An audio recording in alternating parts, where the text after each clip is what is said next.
Okay, I think we'll get started today. Thank you all for joining. I'm Megan with ACTE. I'm Director of Leadership and Awards, and I am so excited to kick this webinar off. I think we're going to have a great time today. For the beginning, we just have a few housekeeping items, and then I'll hand it over to our expert panel. I just wanted to remind everybody we have a few webinars coming up. We have these recess webinars that have been super engaging and exciting, and we address different issues in a relaxed self-care type setting every month. So we encourage everyone to check them out. The next one is actually tomorrow, and then we have one in June as well. So we hope you will consider joining us for those. And then we have another topic in June as well we'll be addressing on a webinar. So you can register for all these right here. So we hope to see you on some future ones. Additionally, these webinars are open to members and non-members alike. If you're not a member of our National Association, we hope you will join us in membership. And you can do that by going to this website, or also feel free to message me and I will put you in touch with our membership department. I also wanted to give a little shout out with our webinar partner, RealityWorks. They have been helping share our virtual content with their avenues and strengths. So we are really grateful for their partnership today. And yeah, so we are thankful for them. With that, I am excited to introduce our moderator here today, Susan Leone. She is a former teacher. Susan has instructed technology and career exploration, business, Intro to Culinary Arts, and internship courses. Susan is currently works for Westmec, a career and technical education district in Phoenix, Arizona, as an instructional specialist. She is lucky to work with a passionate and innovative staff that champion CTE around the region and state. Susan currently serves as the VP-elect for the ACT New and Related Services Division, and she will be the official VP come June 30th. So we are so excited for that. Susan, I will hand it over to you. Thanks for being here today, everyone. And thank you to all of our panelists. Thanks, Megan. Well, I'm definitely honored today to get to moderate this panel of amazing individuals. So let's start off by introducing Mr. David Cruikshank. He is the CJPS Department Head and Curriculum Developer. He has worked as an EMT, a dispatcher, and retired as a major crime detective for a regional task force in central Connecticut. He works for the National Disaster Medical System, where he wears many hats, but currently handles mission safety, security, and planning. He is the teacher of the program that we're going to talk about today. We also have Commander Lynn Hayes. She's the CT1 Disaster Medical Assistance Team on the National Disaster Medical System, the U.S. Department of Health and Human Services. In addition to being the team commander for CT1 DMAT, Commander Hayes is an RN and paramedic. She has an extensive and distinguished critical care career over the years, including being one of the first flight nurses for LifeStar Helicopter in Connecticut. Our two other panelists are some amazing students, which we're happy to have here today. So we have CJPS Senior Sherrod Wilder. He is the CJPS Incident Commander for the Wyoming Activation, currently the Senior Class Valedictorian, Captain of the varsity basketball team, and heading to the University of New Haven this fall to pursue a future in legal studies. Then we also have CJPS Senior Olivia Coffrin. She has held the leadership roles of Operations Section Chief and Public Information Officer for their two school activations. She's also the captain of the varsity softball and volleyball team. She is heading to the Massachusetts Maritime Academy this fall to play softball and study emergency management. Whew, that's some great bios, guys. Those were very robust. So we're going to get started off with the question and answer. This first question is directed at Dave first and then Lynn, if you would like to follow up with him. So our first question today for our panelists is, how does Vinyl Tech collaborate successfully with industry partners and disaster response workers to help enhance the student experience while helping the community advance emergency program? Thank you. Wow. Okay. So to be honest, most of this was a happy accident. So we had built our program and kind of our emergency operations center that's going to be talked about here as a way for students to kind of shadow me in the field so that they could enhance their student experience, as you put it, so that they could see what it was like in the field when I was deployed with my commander, Lynn. And try to help us. And what the happy accident was, is that we didn't realize how capable high school students were. I had obviously just retired and came here from my career. So I wasn't really familiar with secondary education and really not familiar with high school students, especially students as amazing as the two that you're about to meet. And so we were really blown away at the amount of information they were able to give us. And that's when we realized that they can make a difference, an actual difference, not just on paper or they're just volunteering. They can make a real difference in the whole nation's emergency response. And Lynn was the lucky recipient of that, because we were together when we realized kind of how amazing this was, when we saw the students' first product when they got it out to us out in California. Lynn, you want to chime in on that? I mean, that was kind of a wake-up call for us. Sure, absolutely. And as we all remember how early on COVID became such a challenge. So in end of January, beginning of February of 2020, when David and I were deployed to Travis Air Force Base for one of the first quarantine missions with the Grand Princess cruise ship passengers. Basically, we had about 900 guests that needed to be quarantined for 2 weeks. And nobody knew exactly what that meant. We dusted off the quarantine laws. Thanks to our two great students that are here. They helped us do that, since no one has been quarantined in the United States in about 50 or 60 years. So some of the things, and I don't even think Liv and Sharad realized how helpful they were, but things like the quarantine laws, the research about the quarantine laws, up-to-date info about where was COVID. At that point, Italy had been ravaged with COVID as when we were there, and we were starting to hear about more and more cases. Where were the cases in the United States? There was no such thing as positivity rates, because there were probably 2 or 3 people in the whole country that had COVID. So along with that, some other things that we never even thought of, like there was a shortage of eggs. I mean, we are at Travis Air Force Base and we are working literally, I think our first 5 days, we worked anywhere between 20 and 22 hours, doing all kinds of interesting things, trying to get people settled, that there was a toilet paper shortage. So all of that stuff provided situational awareness for us to be able to better serve our guests, and some of our guests were our patients. And the other thing I'll add is we went to Wyoming, and that was Thanksgiving of 2020. And we were in Wyoming, and some of the things that they were very helpful with was information, the positivity rate, what the hospital censuses were, what was open, what restaurants for us, because we had very few resources. And once again, we were really busy, and these guys came to our rescue to give us open source media that's available to everyone, but they knew how to assimilate it and collate it. So it was very easy for us to take that information. One of the other wonderful things they did was they also were instrumental in making sure we had a Thanksgiving dinner.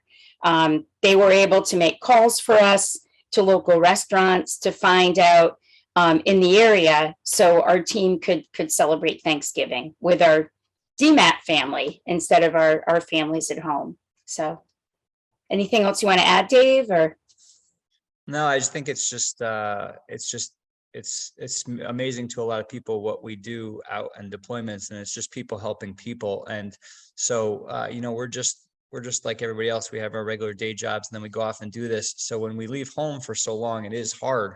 And to have all the students supporting us every day, to up into including arranging a Thanksgiving dinner for us when we're away from our families, it was incredible. So yeah, hopefully we've made a difference on improving their student experience, because they got to be there with us through all of that, which was cool. Amazing. It really sounds like you did. So great. So our next question is, how was the Emergency Operations Center curriculum developed? What kind of prerequisites would an instructor need to replicate what you are doing and you have done here? This question, we'd like Dave, if you could start, and then Sharad, if you could follow up with anything and any thoughts you have. Sure.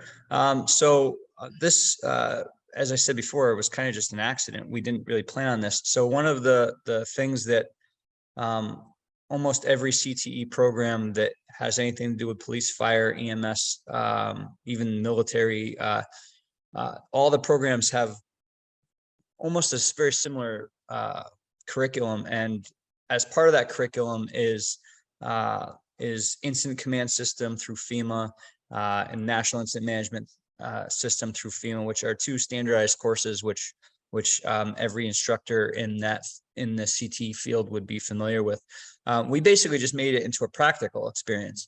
So the students would still take that course online, and then and we take that course with them, but then we actually apply it with their Emergency Operations Center. So the curriculum kind of wrote itself because it already exists. We just added that practical element and developed the practical tools, some of the guides, some of the stuff that we've made it easy for the students to follow in their footsteps. Yeah, it's basically just a way for them to follow real world events with the Emergency Operations Center, and to follow me wherever I go, and to just kind of drill down and make those concepts that they learned in an online class that nobody really pays attention to actually make it real. That way they remember it. So Sharad might have more to that. Yeah, so doing the EOC, like you don't need a lot. You don't need a lot of stuff in order to do it. You just need a bunch of computers. That's all you really need. We didn't really need all these walls. It was definitely, and monitors. Like, it was helpful, you know, but the Chromebooks is definitely what really made it. I would say it's helpful for other students to go through the FEMA courses themselves, just so they could do the terminology, because it is a little confusing at first. But I know for me personally, I learned a lot of it through doing the EOC itself. And that's how I was able to really understand the different terms that we use and all of those sorts of things.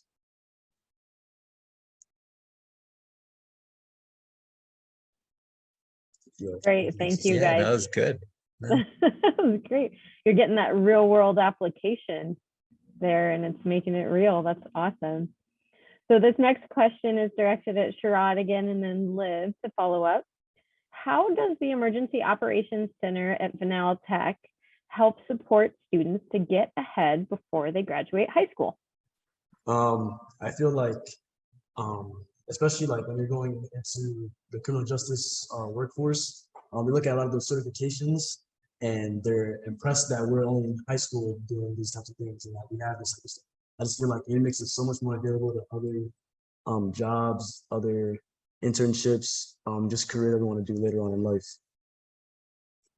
And even for like being a leader, like I just know like doing this was a very leader type of thing, especially in my position being an incident commander.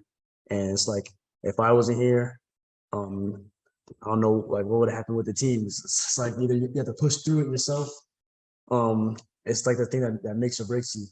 So you kind of just have to do it, and I did it for Mr. C over here. I had to help him out a little bit. Liv's going to college for Mass Maritime, so she's definitely going to be doing a lot of leadership stuff there as well, if you want to talk about that. Yeah, so I'm going to Mass Maritime, which is pretty big. It's a big step forward for me and future classes that want to go through there. Not only do I have a bunch of female training courses, but I completed and got to use them and with real missions. I worked as operations and public information, and we got to see how they worked in the grand scheme of things. And after that, we all got to meet the responders and were presented with awards from the HHS for our work. Yeah, these two, they crushed it. Sherrod was the incident commander for the Wyoming mission that we did. And Liv was public information officer for the Wyoming mission. And she was operations for the Travis mission. It was great. Amazing. Okay, to Dave and then Liv, how did Vanal Tech fund the addition of the EOC simulation to its emergency management program? That was something actually that was way easier to do than I thought it was going to be. And I think that's something that other teachers have reached out to me already, and they weren't sure how we overcame that. So because police, fire, EMS, it's all government agencies, they don't have money to donate to schools, to programs. So it was actually an accident. I was deployed for a disaster with Lynn, and I got an email from my electric provider, Eversource Energy, telling me how they were making storm preparations. And I said, I wonder if they would be interested. And that was it. It reached out to Eversource Energy for New England and Comcast, so Xfinity, and they both absolutely jumped at the idea. They wanted a way to help students, and a lot of people don't think of utility providers as emergency responders, but they do. They respond to all of the natural disasters, and they both jumped at it. So together they donated over $40,000 to create the wall that's behind Liv there, of all the monitors and everything like that. They also were talking to the students about all of the jobs that they have available in emergency management that people don't really consider when you consider a utilities company. So it was pretty neat. So, and then Liv's she got to witness it being built. So that's one of the cool parts about going to the tech school. I was a freshman when they began building it and a sophomore when we opened it. Our school itself did a lot of work. The electrical department wired everything. You should see behind the wall. It's amazing. We helped over the summer to mount all of the monitors. And like Sherrod said earlier, you really don't need a huge wall like that to start and help with anything. It can all be done from the student computers.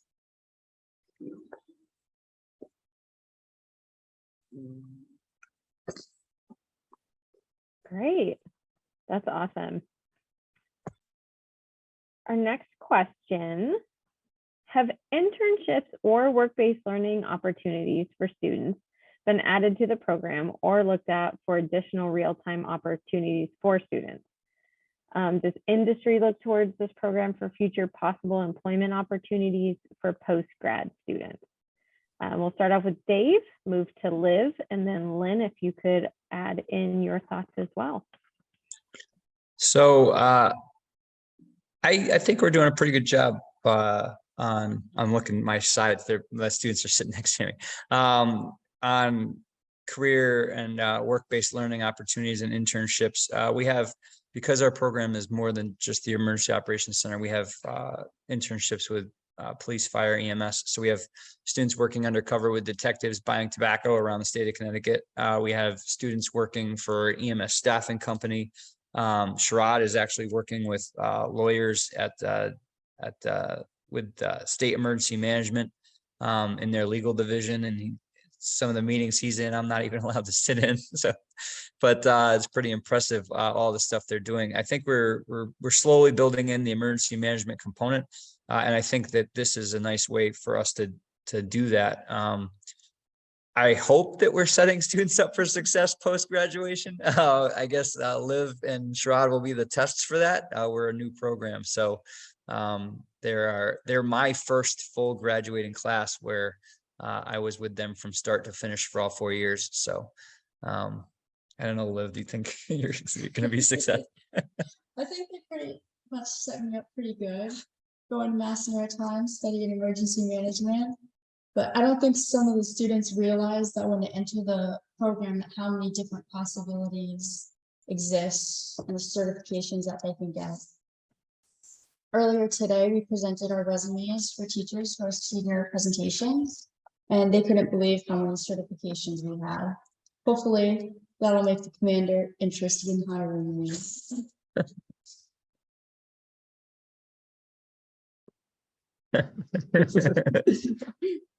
What do you think, Lynn? Absolutely. Liv, where are you going to be in like 15 years? You can become the team commander for Connecticut 1 DMAT. Possibly. Well, just to add to that, because the students receive so many really important, valuable certifications that will help them not only in their professional life, but their personal life as well. One of their certifications to become an EMT.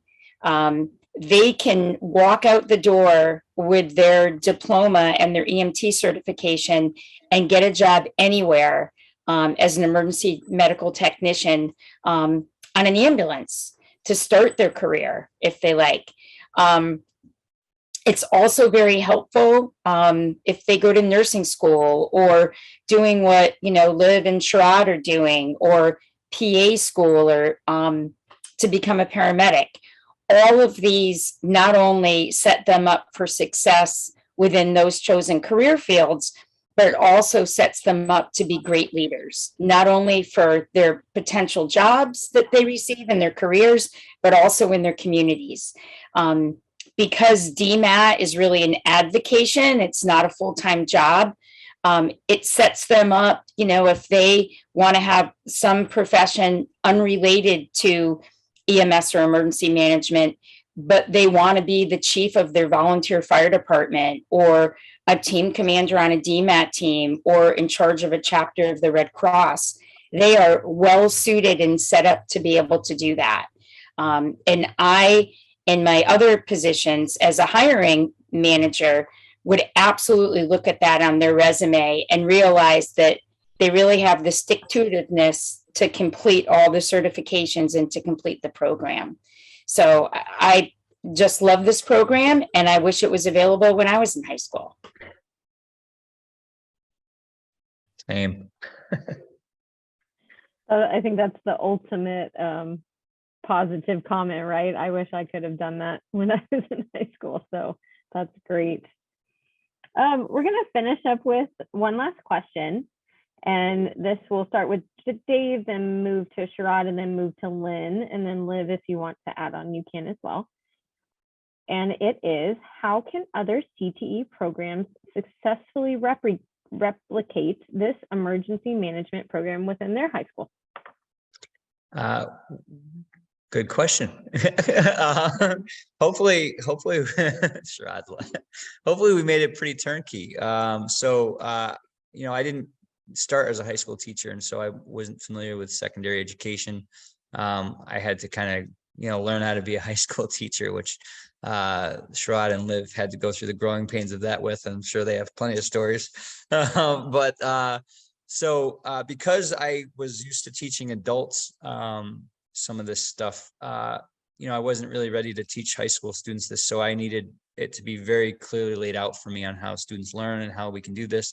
So developing the materials for this, I tried to make it as we tried to make it as simple as possible, and with templates and forms and samples and stuff like that. And so we put it all on our website. So it's all available to other teachers to just grab and download. It's all right available on our website, and hopefully anybody can turn it into this, and we're all more than happy to help people along that road. What do you think? Yeah, especially in the beginning, when you start taking the FEMA courses, it's definitely going to be way easier to just get right into the swing of things, because at that point, it's just applying what you learned from there. All the docs and templates that Mr. C ended up making, They're just really easy to fill out, and it's basically self-explanatory. Everything that we did is on our shop website if any other schools are trying to replicate what we're doing. So by looking at that, you're able to see the different websites, the different resources that we use, even just different templates, stuff like that. And you definitely don't need a wall like we have. It can completely be done with just Chromebooks, with almost no difference than what we did. The students' work was all done on their computers. The wall was just kind of a way for us to symbolize what we were doing.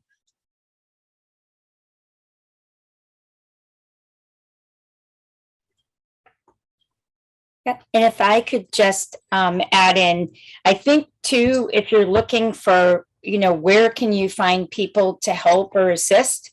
Every community has, many towns have volunteer fire departments or ambulance services, the Red Cross, faith-based organizations that work with disasters. Any of those folks, everyone has a planning person that actually looks at situational awareness. So if you potentially have a hurricane or a flood or a forest fire in your town, all of that, those are the organizations you can reach out to. So it doesn't necessarily have to be federal, although many states have federal DMAT teams as well as state disaster medical assistant teams. It could be the Red Cross, an NGO, faith-based organization, or your local fire department. So I think there's a lot of resources that can be tapped into within your community to be able to, make this all actionable. So another thing that I just kind of want to get across real quick is that what Lynn and I is they're just providing information.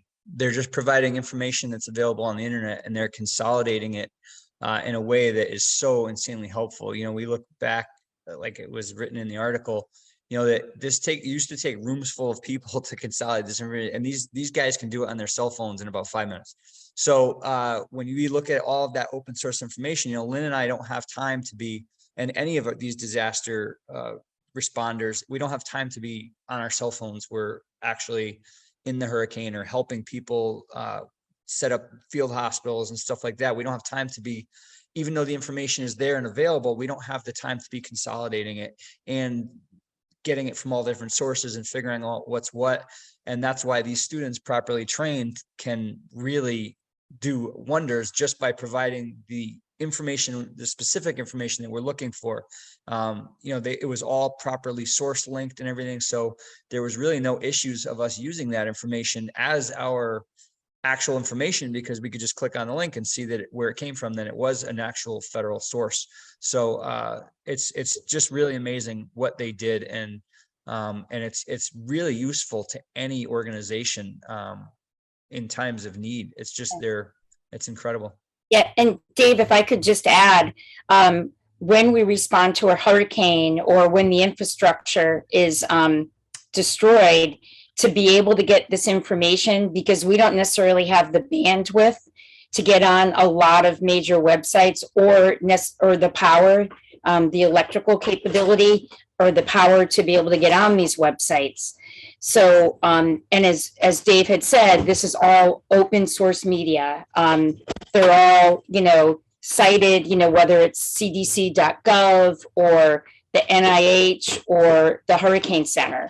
So it's information that's at everyone's fingertips, but when you're responding to a disaster, you don't necessarily have all those resources or the time to obtain that. Where Liv and Sherrod, they were our instant commander and our ops chief, and they were able to do that and help us with that. It's a great learning experience for them, and it's a huge asset to the responder.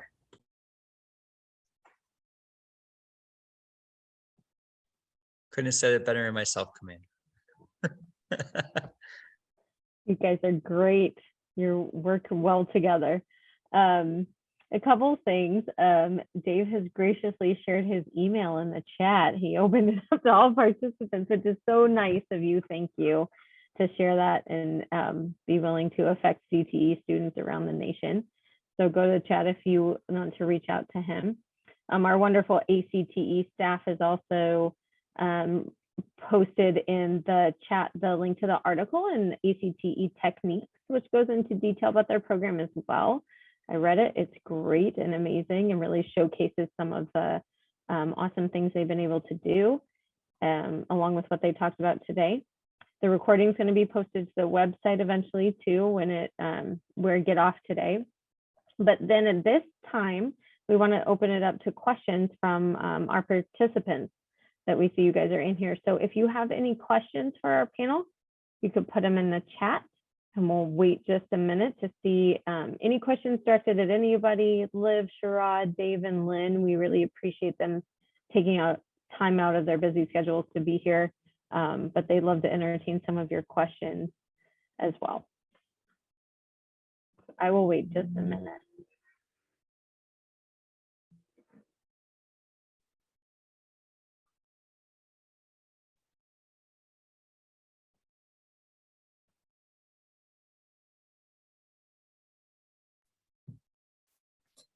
If anyone else has questions too later, feel free to contact HCTE. I will put my chat or my email address in the chat. I think there's a comment, Susan. This is great. I didn't think about all the other jobs that would be available for these kids. No questions here. So yeah.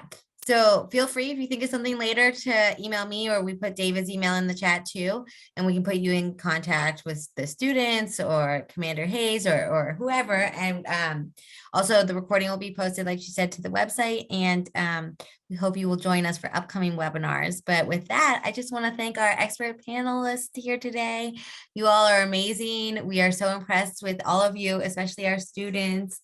And Susan, thank you so much for all you do for our association. We are so grateful for you and so excited for you as an incoming board member. So with that, I think we're going to close out, but thank you guys for your wonderful expert panel today. We learned so much, and thanks for everyone that attended today.